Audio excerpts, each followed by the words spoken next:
ఇప్పుడే జీ5 app download చేయండి. చూడండి మీ ఫేవరెట్ టీవీ షోస్ ఎప్పుడైనా ఎక్కడైనా.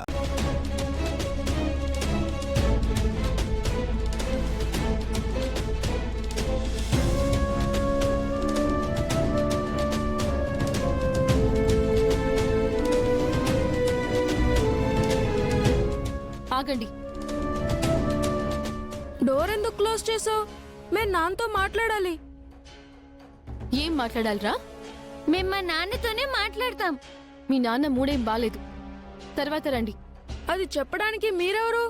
మిత్రకి కాబోయే భార్యని.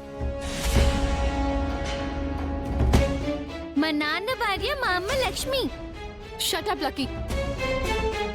మిత్ర మాత్రమే మీ నాన్న, లక్ష్మి మీ అమ్మ కాదు. ఇక నుంచి నేనే మీ అమ్మని.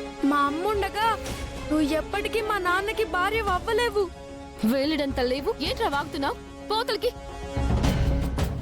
మా నాన్నతో మాట్లాడే వెళ్తాం. చెప్తుంటే అర్థం కాదా? మర్యాదగా వెళ్ళండి. వెళ్ళండి.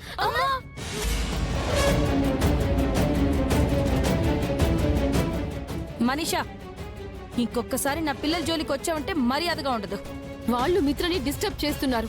తర్వాత రమ్మని చెప్తే ఇప్పుడే కలుస్తామని మొండి చేస్తున్నారు. వాళ్ళ నాన్నని వాళ్ళు కలవడానికి నీ పర్మిషన్ కావాలా? మిత్రకి కాబోయే భార్యని. రేపు నువ్వు మిత్రని కలవాలి అన్నా నా పర్మిషనే కావాలి. ఆ పెళ్లి జరిగినప్పుడు మాట్లాడు, ఇప్పుడు కాదు. ఏ ఇప్పుడు కూడా నీ పిల్లలతో కలిసి నా పెళ్లి ఆపుదామనుకుంటున్నావా? ఇన్నాళ్ళు నేను మిత్రని పెళ్లి చేసుకుందామనుకున్నాను, కానీ ఇప్పుడు మిత్రయే నన్ను పెళ్లి చేసుకోవాలి అనుకుంటున్నాడు. నువ్వు నీ పిల్లలు ఈ ఫ్యామిలీ మొత్తం వచ్చినా మా పెళ్లి ఆపలేరు. ఆఖరికి ఆ దేవుడు కూడా ఆపలేడు. పిల్లలు దేవుడితో సమానం అంటారు. అలాంటి పిల్లల్ని బాధ పెడుతున్నావు. నీకు దేవుడే తగిన బుద్ధి చెప్తాడు.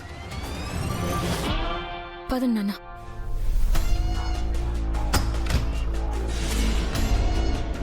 మనీషా, ఏంటి ఏదో సౌండ్ అయినట్టుంది? ఎవరొచ్చారు? ఎవరూ రాలేదు మిత్ర, నేనే. నువ్వు వెళ్ళి రెస్ట్ తీసుకో.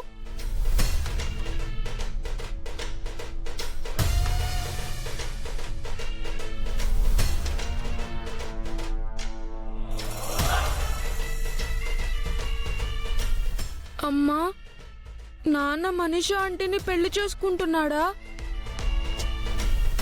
మనీషా నా అమ్మ అవుతుందంట. నువ్వు మా అమ్మవి కాదని చెప్తుంది. నువ్వు నాన్న మళ్ళీ విడిపోతారా అమ్మా? మనకి నాన్న లక్కీ దూరం అయిపోతారా?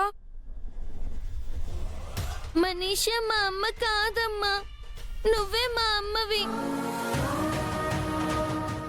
నువ్వు నాన్న నేను జున్ను మనం కలిసి ఉండాలమ్మా.